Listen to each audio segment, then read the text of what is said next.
옛사람은 못 나와요. 새사람만 나올 수 있습니다. 제가 이 요양원에 오후 2시면은 요양원에 가서 예배를 드리는데 거의 90대, 또 나이 제일 많은 분은 110세까지 계세요. 110세까지.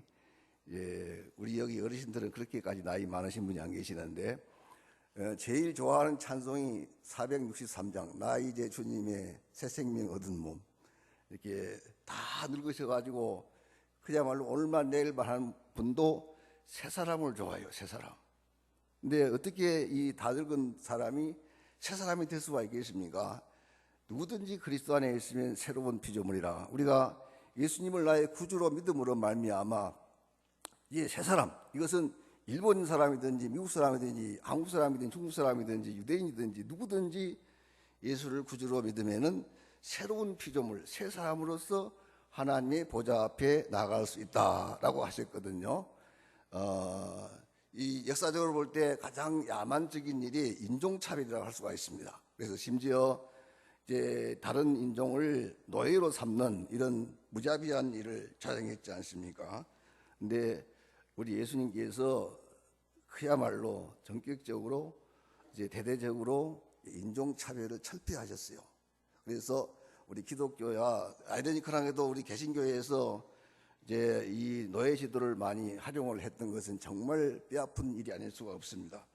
예수님께서 인종차별을 피하셨고, 또 여기에 따라서 우리 기독교의 최고의 가치는 평등, 공평, 공정, 여기에 있다라고 할 수가 있겠습니다.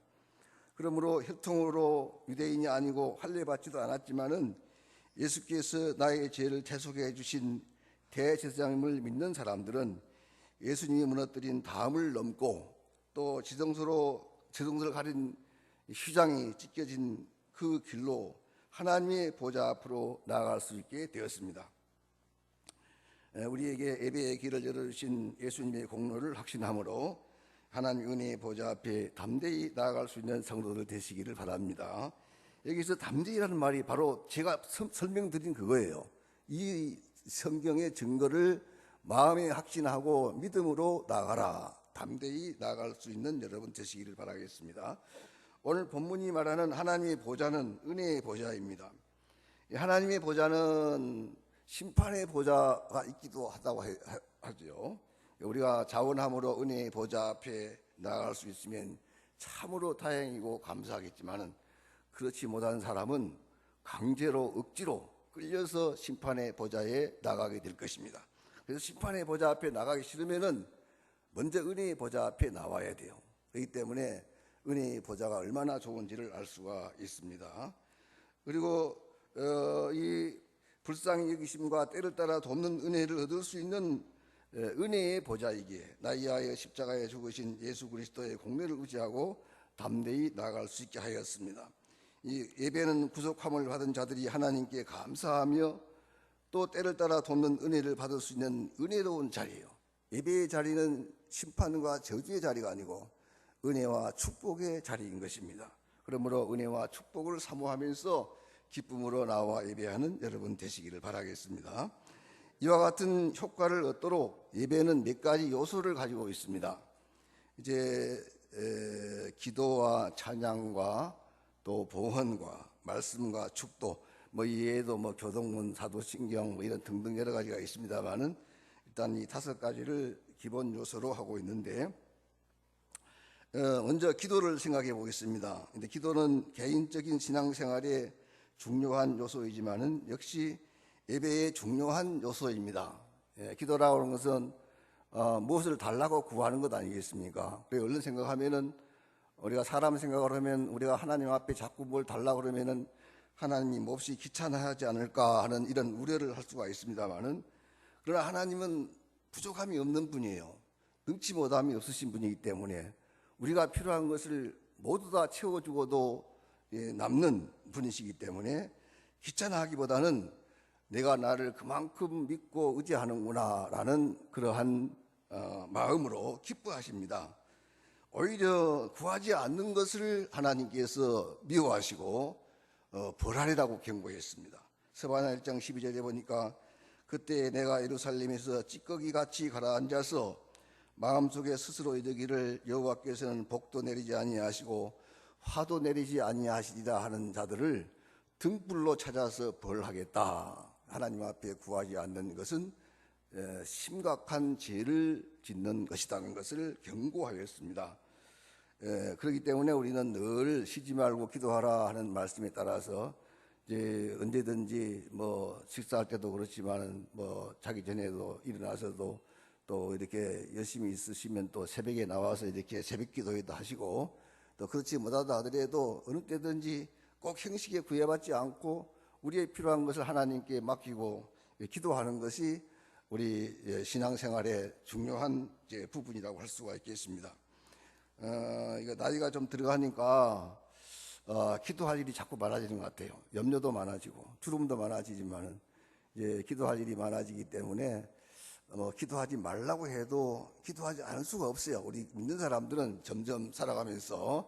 그래서 내가 꼭 이렇게 행식적으로 잘 갖추어서 기도하지 못해도 언제든지 그냥 하나님께 맡기고 구하고 이렇게 해서 하나하나 이렇게 기도할 것들을 차곡차곡 한 주간 동안 모아 놓으셨다가 주일 또 이렇게 예배 때 제가 좀 전에 보니까 자막에도 이제 먼저 나오셔서 뭐 기도하십시오라는 그런 자막이 나오던데 3분만 먼저 나오셔도 3분 동안만 기도해도 엄청 할 수 있습니다. 이미 다 정리해가지고 내가 이번 주일에 가서 이걸 다 하나님께 맡기고 와야 되겠다. 오실 때는 좀 많이 무겁겠지만은 그걸 다 하나님께 맡기면은 온전히 맡기면은 자유함을 얻고 평안함을 얻고 가볍게 됩니다. 그렇기 때문에 비록 무거운 발걸음으로 왔을지라도 가벼운 발걸음으로 돌아갈 수 있는 예배자들이 되시기를 바라겠습니다. 찬송이 있습니다. 찬송은 예배에 가장 걸맞는 요소라고 할 수가 있겠습니다. 하나님께 받은 바 은혜의 보답으로 가장 직접적으로 효과적으로 하나님께 영광을 돌리는 방법이기 때문에 이제 우리 구약 시대에 시편 있잖아요. 시편뿐만 아니고 사실상 이 구약 성경의 대부분은 이 찬양으로 되어 있어요. 운문으로 되어 있습니다. 이사야 같은 것도 보기에는 지금 산문같이 보이지만 다 그게 원래 하나의 시편으로 엮어져 있거든요. 그래서 이 성경 말씀은 뭐 거의가 다 찬양이라 이렇게 봐도 과언이 아닙니다. 호흡이 있는 자마다 여호와를 찬양할지어다 할렐루야라고 했고 이제 하나님을 찬양하는 일이 선하며 찬송하는 일이 아름답고 마땅하도다라고 하였습니다. 우리 하나님께 은혜를 받은 성도들은 찬송하는 것이 마땅한 일이다. 이것이 마땅히 해야 할 일이기 때문에 이 마땅히 해야 할 일을 하지 않으면 그게 잘못이잖아요.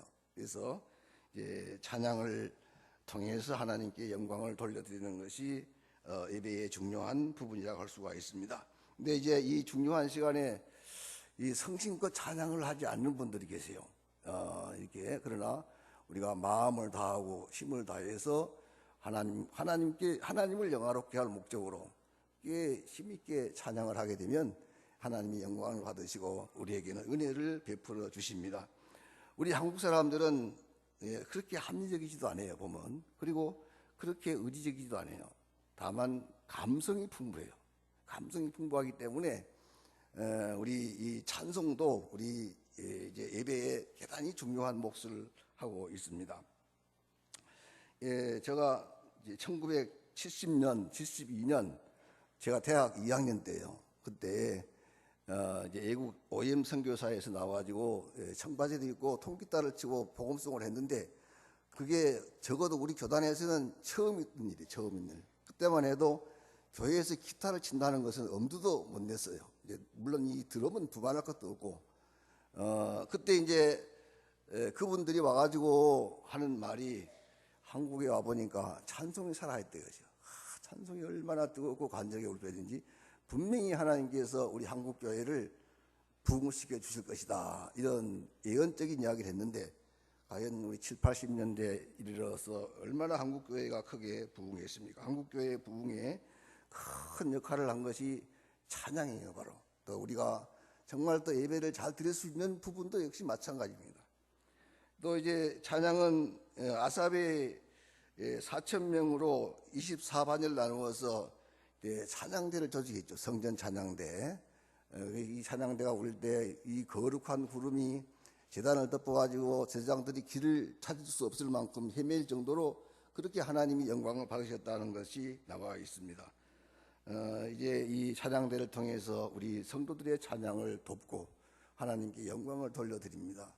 또 우리 찬양대가 찬양을 하게 되면 사실 우리 예배의 기쁨에 큰 역할을 하죠. 사실 우리가 예배 드리는 기쁨에 큰 역할을 하는 것이 찬양대라고 할 수가 있고, 우리 얼굴교회는 또 찬양대가 딱 이렇게 앞에 이렇게 있어가지고 이 찬양대를 보면서 여러분께서 예배를 더 잘 드릴 수가 있고, 제가 생길 때 보니까 이 설교는 좀 어려워가지고 이렇게 잘 귀에 안 들어오는데 찬양은 그냥 귀에 쏙쏙 들어온다 그래가지고 찬양에 은혜 받은 사람들이 가끔 이렇게 이야기하는 것을 들어보고 있습니다. 오늘 주보에도 보니까 찬양대원 모집 광고가 나왔더라고요.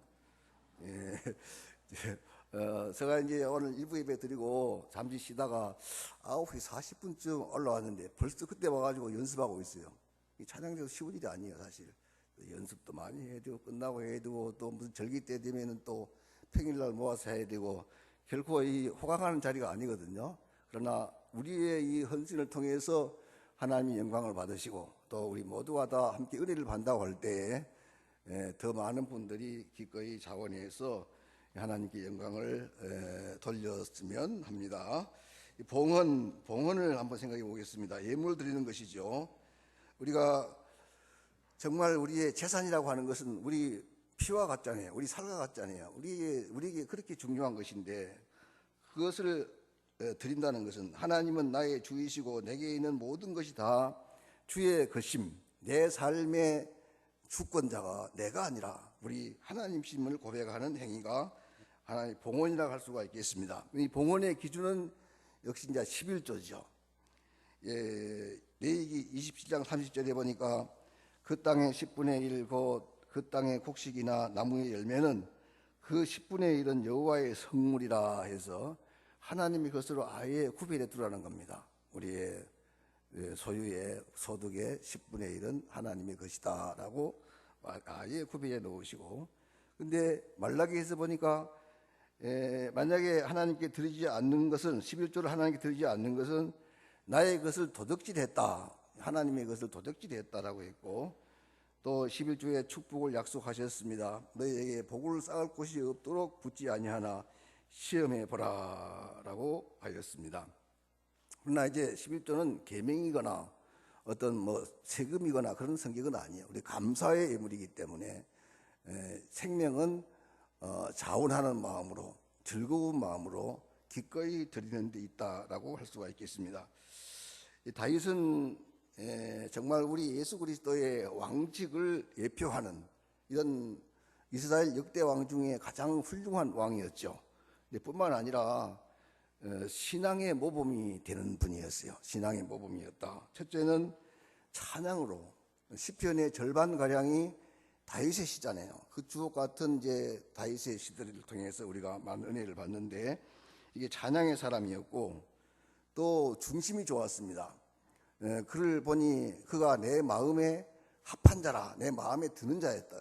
그것은 그 마음에 하나님을 향한 사랑과 믿음이 가득했기 때문이야. 나의 힘이 되신 여호와여, 내가 주를 사랑하나이다. 그 마음속에 하나님을 사랑하는 마음이 가득했기 때문에 그 중심이 좋은 그런 사람이었고, 이제 세 번째는 역시 하나님께 드리기를 기뻐했습니다. 역대상 29장에 보시면은 정말 감동적이잖아요. 다윗이 그 평생에 모은 자기 재산을 다 성전 건축을 위해서 드리고, 자기만 드린 것이 아니고 그 백성들이 기꺼이 드리는 걸 볼 때 너무나 감사했어요.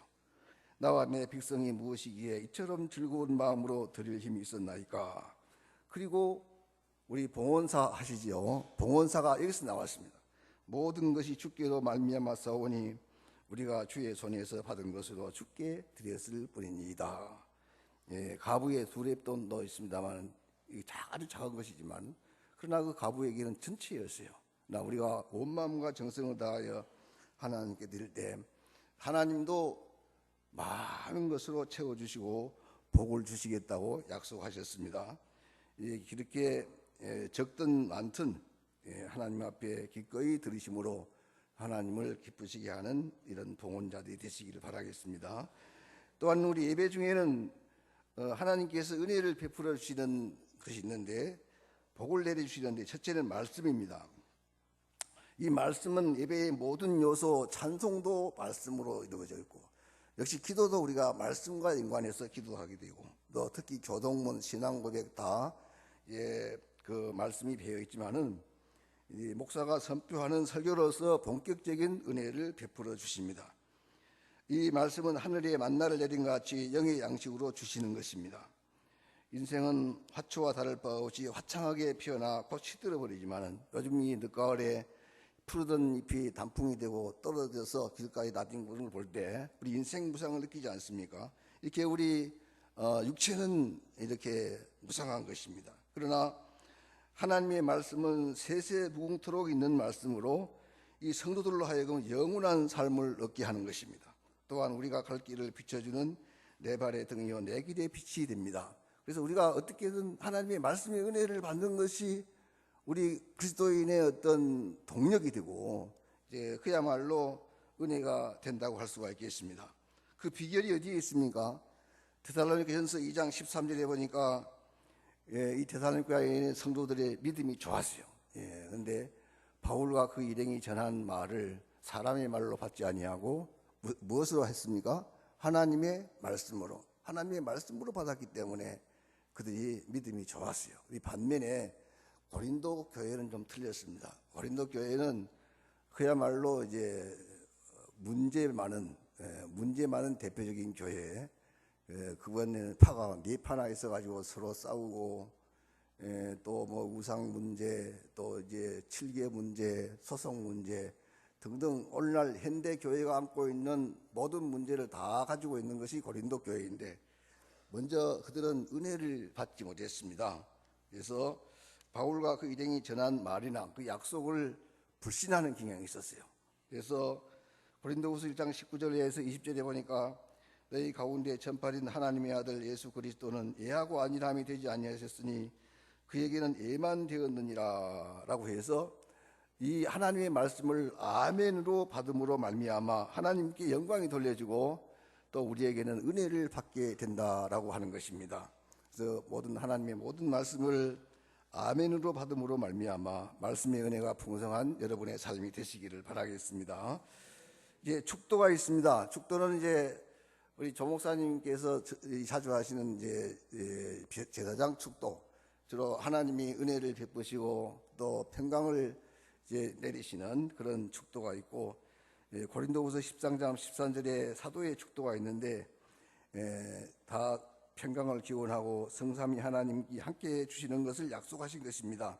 성격은 기도는 올려지는 거지만 이 축도는 내려오는 거예요. 강복에 해당하는 것이기 때문에 우리가 하나님께서 내게 은혜를 베풀어 주시고 평강을 내려주신다는 그런 어떤 믿음을 가지시고 아울러서 한 주간도 나와 함께 해주신다는 이런 약속을 보장받고 나가는 것이라고 할 수가 있겠습니다.